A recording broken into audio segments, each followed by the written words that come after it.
దేశానికి స్వాతంత్ర్యం వచ్చినాడు మనం నిజాం ఏల్వడిలో ఉన్నాం. అటు భూస్వాముల దోపిడీ, ఇటు రజాకార్ల దుర్మార్గాలు నడుస్తుండే. చెల్ ఇక ఏగలేమని రైతులు తుపాకులు పట్టి సాయుధ పోరాటానికి దిగిండ్రు.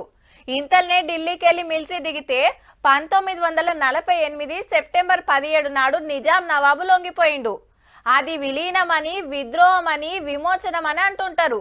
ఎవరు ఏ పేరుతో పిలిచినా తెలంగాణ దేశంలో భాగమైన రోజు. మరి చూద్దాం పాండ్రి అంతట ఎట్లా జరిగిందో.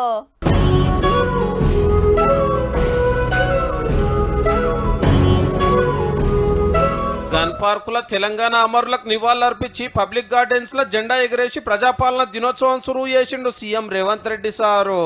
సెప్టెంబర్ 17, 1948 తెలంగాణ చరిత్రలో ఒక మైలు రాయి. అదే విధంగా డిసెంబర్ 7, 2023 స్వరాష్ట్ర ప్రజాస్వామ్య ప్రస్థానంలో మరో మైలు రాయి. నాటి సాయుధ పోరాట స్ఫూర్తితో నిన్నటి నియంతృత్వ పాలనను ఓడించి ప్రజా పాలనను తెచ్చుకున్నాం. గోదావరి నీళ్లతోటి మూసి మురికి గడిగేస్తాం, ఆంధ్రతోటి నీళ్ల పంచాయతీ దింపుతాము, డెవలప్మెంట్ లో తెలంగాణ ఏక నెంబర్ రాష్ట్రం చేస్తాము అన్నాడు సీఎం సారు. నదుల్లో మనకు హక్కుగా దక్కాల్సిన నీటి వాటాలపై రాజీ పడేది లేదు. హైదరాబాద్ గేట్వే ఆఫ్ వరల్డ్ గా తీర్చిదిద్దాలని ఈనాడు పూర్తి స్థాయిలో మన ప్రభుత్వం ప్రణాళికలు రచిస్తుంది. అసెంబ్లీ ఇట్లా స్పీకర్ సారు, ఖమ్మంలో చిన్న సీఎం బట్టి సారు, కడమ జిల్లాలలో మంత్రులు, ఎమ్మెల్యేలు, కలెక్టర్లు ఎవరి ఇలాకాలు జెండాలు ఎగిరేసిండ్రు. మెదక్ల మంత్రి వివేక్ సార్ జెండా వందనం చేసి కాంగ్రెస్ ఏలువారిలో పబ్లిక్ చేస్తున్న పనులు యాద్ చేసిండు.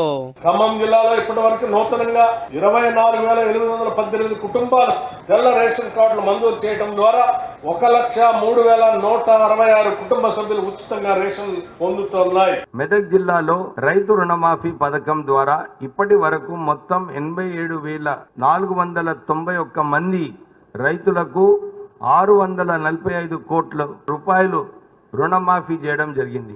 అడవులను నమ్ముకొని జీవించే జంతువులకి సైతం చరిత్రలో తొలిసారి ఇందిరమ్మ ఇళ్లు కేటాయించాం. పరేడ్ గ్రౌండ్ లో అమరులకు సర్దార్ పటేల్ కు నివాళులర్పించి జెండా ఎగిరేసిండు సెంటర్ మంత్రి రాజ్నాథ్ సారు. నిజాం ఏల్వాడికెళ్లి హైదరాబాద్ సంస్థానం దేశంలో విలీనం చేసిన ముచ్చట యాద్ చేసి ఆపరేషన్ సింధూర్ జవాన్ల పోరాటాన్ని తారీఫ్ చేసిండు. కేవలం एक सैन्य अभियान नहीं था, यह सरदार पटेल का एक निर्णायक यह प्रहार था जिसने रजाकारों के षड्यंत्र को చకనాచూర్ కర్ దియా. అన్ని పార్టీ ఆఫీసులలో జెండాలు ఎగిరేసి అమరులను తలుచుకున్నారు.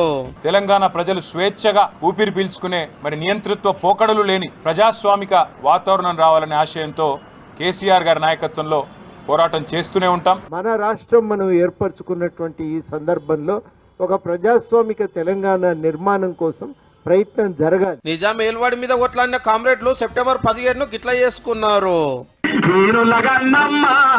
మన వీర తెలంగాణ సాయుధ పోరుకు చిరునామా సమరాల తెలంగాణ.